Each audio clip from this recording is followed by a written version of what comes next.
오늘은 어제 말씀에 이어 애굽 심판에 대한 본격적인 하나님의 일하심을 기록하고 있습니다.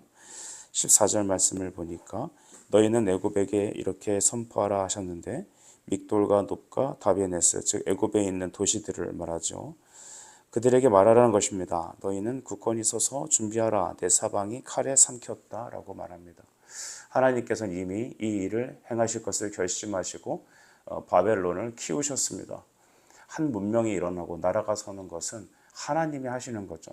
그래서 하나님은 히스토리 메이커십니다. 역사의 주관자, 역사를 움직이시는 분.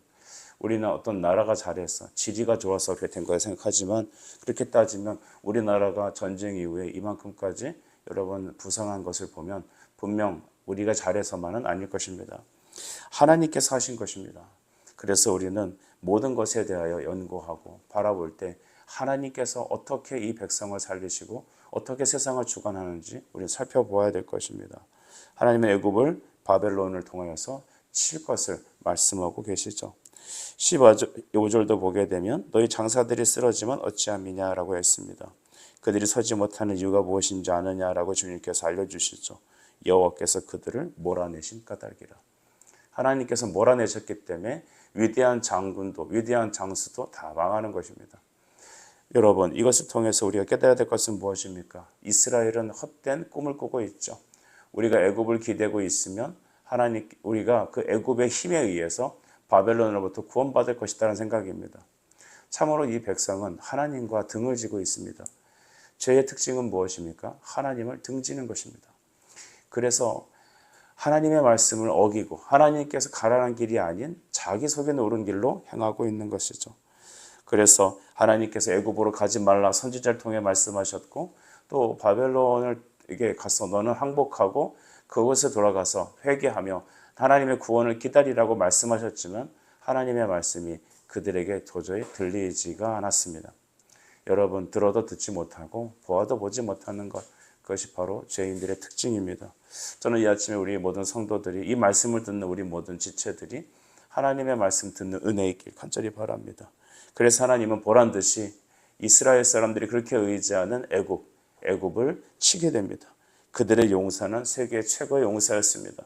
그들의 군대는 세계를 호령하던 군대였죠. 애굽의 오늘날도 여러분 과거에 있었던 여러 가지 문물들, 오늘도 애굽의 여러 곳을 파고 연구를 하다 보면 이집트는 어떤 나라길래 저랬을까라는 의구심이 들 때가 많습니다. 연구하면 연구할수록 신비스러운 나라, 왜 이런 일이 있을 수 있을까? 어떻게 이런 문명을 있을 수 있을까? 어떻게 이런 건축물이 존재할 수 있을까? 미스테리가 되게 많습니다. 하지만 그런 나라라 할지라도 하나님 어떻게 하십니까? 바벨론의 몽둥이로 그들을 치시는 겁니다. 여러분, 인간의 허풍을 떤다고 그러죠. 허풍쟁이라고 그러지 않습니까? 내가 이것을 할 수 있어. 나는 이것을 반드시 해낼 수 있어. 저 사람이면, 저 기업이면, 이런 물질이면, 이런 실력이면. 그러나 인간이 갖고 있는 실력, 물질, 모든 파워는 하나님의 말씀 앞에 아무것도 아니라는 것 우리는 깨달아야 됩니다. 여러분, 애굽에 머물러 있던 유다 백성들은 이제 애굽과 함께 멸망할 것입니다. 오늘 이 애굽을 이 세상이라고 한번 우리가 가정해 봅시다.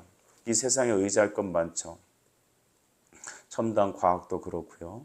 또한 물질도 그렇고 이 땅에서 있는 많은 문화와 쾌락도 그런 것입니다. 여러분, 우리 학생들 보니까 참 게임을 의지하는 것 같아요. 신종 우상들입니다. 이런 것들을 세상의 성공을 기대는 것들 행복하죠. 여러분, 좋은 음식 먹고 해외여행 다니고 멋있는 차 몰고 다니고 마치 내가 파워가 있어서 모든 걸 다 할 수 있을 것 같은 그런 세상을 살고 있습니다. 그러나 그거 애굽 의지하는 거 아니겠습니까? 애굽의 모든 부여와 애굽의 모든 실력을 의지하는 그들, 하나님 분명히 말합니다. 내가 다 몰아낼 것이다. 여러분, 우리가 기대해야 될 것은 누구이십니까? 철저히 우리는 하나님만 기대해야 될 줄 믿습니다. 하나님만 기대고 의지해야 합니다. 신앙은 그래서 어제의 일이 아닌 오늘 하나님을 기대는 것입니다. 그래서 하나님께서는 또 19절에 이와 같이 말씀하시죠. 중간절에 보면 너는 이제 너를 위하여 포로의 짐을 꾸리라라고 말합니다. 노비 황무하며 불에 타서 주민이 없을 것이다라는 것이죠. 과거에 그렇게 화려했던 것, 과거에 그 수많은 사람이 모였던 것들 이제는 황무하게 될 것이다. 그래서 20절에 보면 애굽은 심히 아름다운 암송아지일지라도 북으로부터 쇠파리 떼가 줄곧 오리라. 암송아지라는 것은 여러분 이 풍요를 말하죠. 탁월함을 말합니다. 애굽의 그 풍요 어디서 왔습니까? 나일강에서 온 것이죠. 하지만 그것은 하나님이 허용하신 일반 은총 아니겠습니까? 그런데 그 애굽 자체가 암송아지처럼 그렇게 화려하고 튼실할지라도 하나님이 보내신 북으로부터 쪽 이거 바벨론 군대인데요. 메소포타미아에서 일어난 이 바벨론 군대를 이 쇠파리 떼로 보았습니다. 이 쇠파리들은 이제 소에 붙어갖고 이제 소의 피를 빨고 해서 병에 걸리게 하고 쇠약하게 만드는 그런 존재죠. 이 쇠파리 떼가 달라붙어갖고 애굽의 그 모든 풍요를 다 빨아먹을 것이다라는 겁니다. 저는 이런 모습을 보면서 미국을 바라봅니다. 이런 모습 보면서 우리 한국의 정부를 바라봅니다. 이런 모습을 보면서 일본, 특별히 중국을 바라봅니다.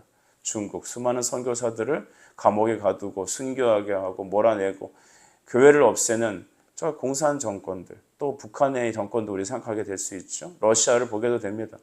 이런 나라들 자기 실력 믿고 핵 믿고 경제력 믿고 그럴지라도 하나님 뭐라 말씀하십니까? 쇠파리 떼가 너의 모든 것을 다 빨아먹을 것이다. 하나님이 행하시면 그것들은 아무것도 아닙니다. 바람에 나는 겨와 같은 존재죠. 여러분이 의지하는 것은 무엇입니까? 미국 의지해야 돼. 중국 눈치 봐야 돼. 러시아랑 친하게 지내야 돼. 이런 여러 가지 일들이 있죠.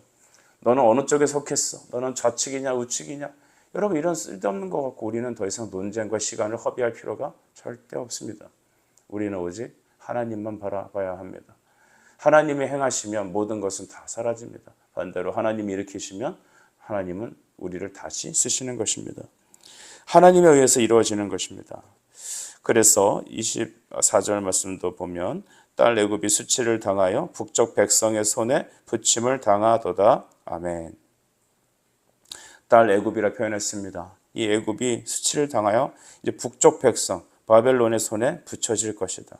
하나님은 이미 선언하셨고 이 일은 시간 안에서 이루어질 것입니다. 여러분 이 딸 애굽에 기대고 있는 바로 이 유다 백성은 그럼 어떤 운명이겠습니까?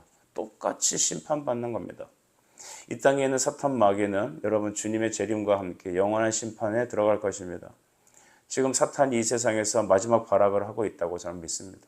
그럴지라도 그리스도께서 다시 오시면 이 땅의 모든 사탄의 권세는 지옥 형벌, 무적행으로 떨어질 것입니다. 그 사탄에게 붙어서 이제 꿀 빨고 있던 소위 불신자들, 세상이 유일하다고 생각하고 하나님을 대적하고 또 하나님 없이 살아가는 이 땅의 사람들은 어떻게 되겠습니까? 애굽과 함께 심판받는 유다처럼 그들도 사단과 함께 멸망할 겁니다. 우린 이 사실을 우리 주변의 사람들에게 알려야 합니다. 우리 자신이 다시 각인하여야 할 줄 믿습니다. 그래서 하나님께서는 25, 26절도 보면 만군의 여호와가 이스라엘 하나님께 말씀하셨는데 내가 노예 아몬, 바로, 애굽 신들, 왕들 곧 바로와 그를 의지하는 자들을 벌할 것이다 라고 하셨습니다. 그를 의지하는 자를 벌하신다.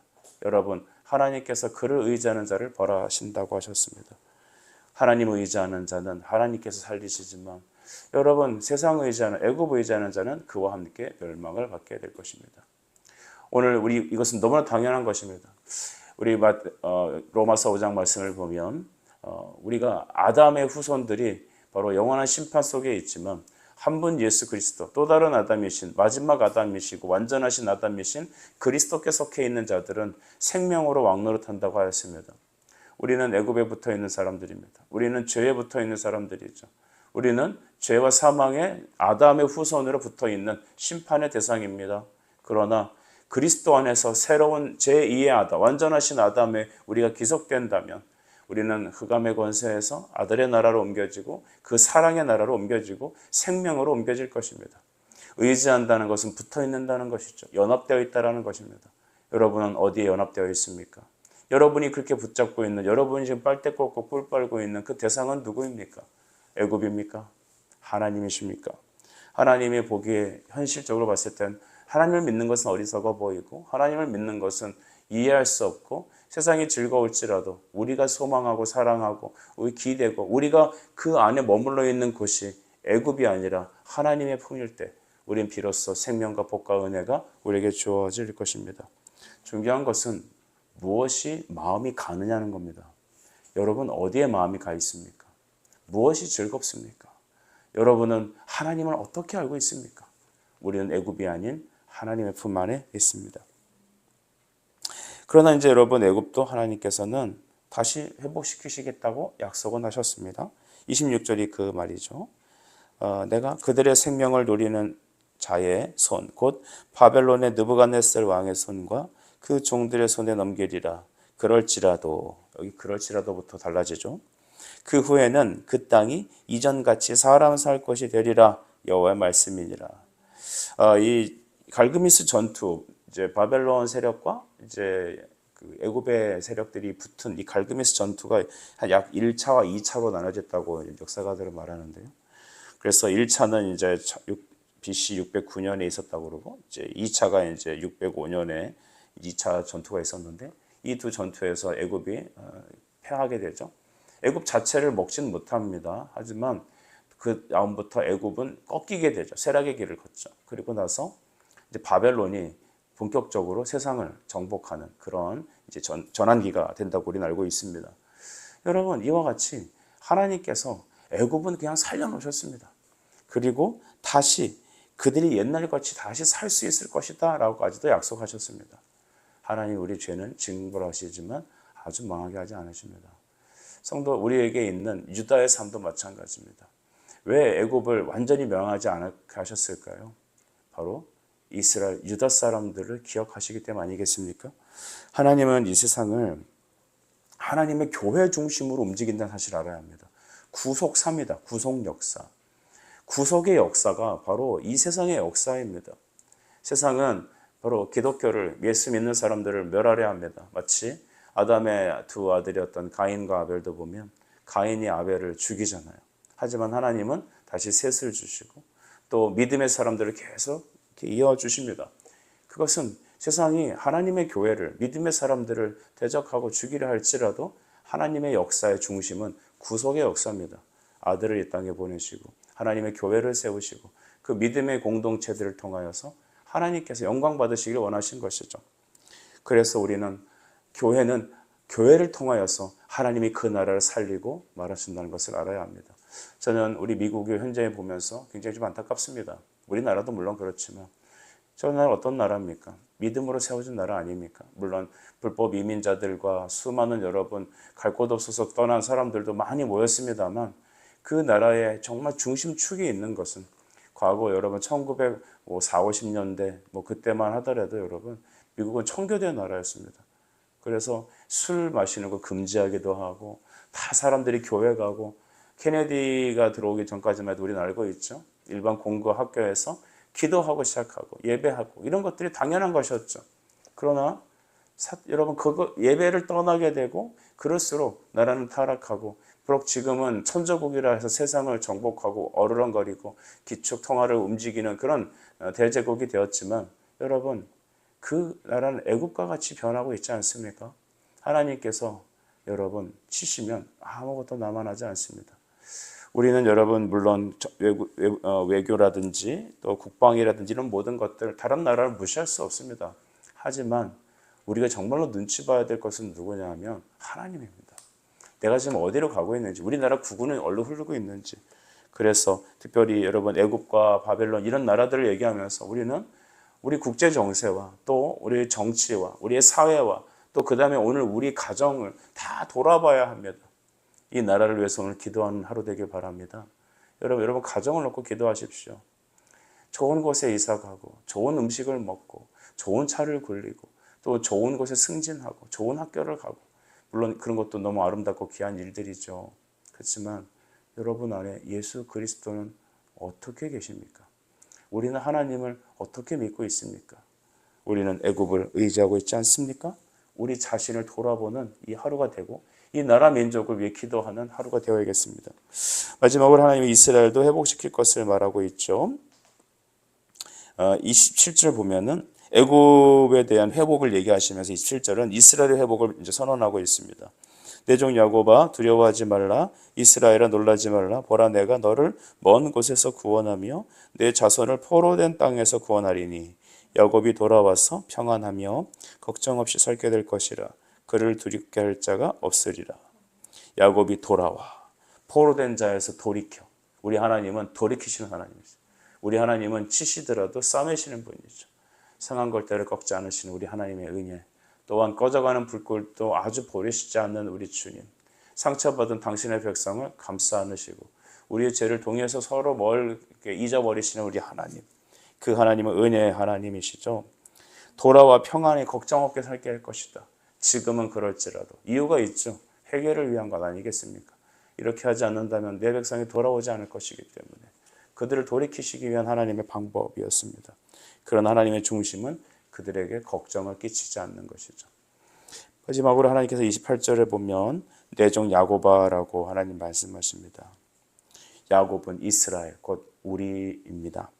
내가 너와 함께 있으리니 아멘. 내가 너와 함께 있나니. 이 한 구절이 얼마나 큰 힘이 됩니까? 하나님 떠나지 않으신대요. 내가 너를 버리지 않으리라. 너를 외면하지 않을 것이다. 나는 너를 한 번도 잊어버린 적이 없다. 하나님께서는 예레미야를 통하여서 이사야를 통하여서 마태복음을 통하여서 수많은 복음서에서 하나님께서는 우리와 함께 하시겠다고 굳게 약속하셨습니다. 내가 멀리 너를 흩었던 그 나라들을 다 멸할지라도 세상 모든 나라가 다 명할지라도 너는 사라지지 아니하리라. 너는 사라지지 아니하리라.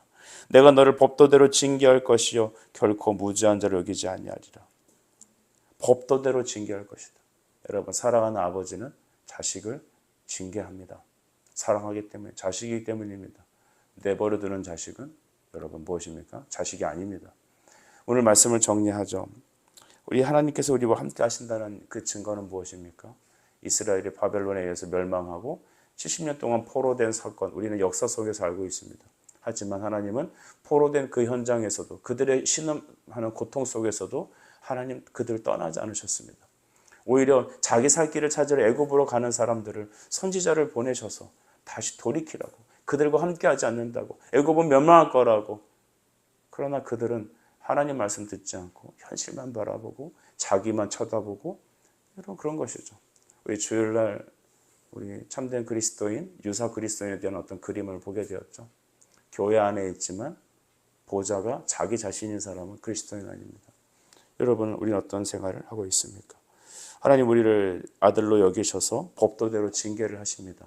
그러나 아주 멸하지 아니하시고 다시 일으키실 것입니다. 오늘 우리 자녀들을 놓고 우리 가정을 놓고 봅시다. 그리고 이 나라 민족을 위해서 기도합시다.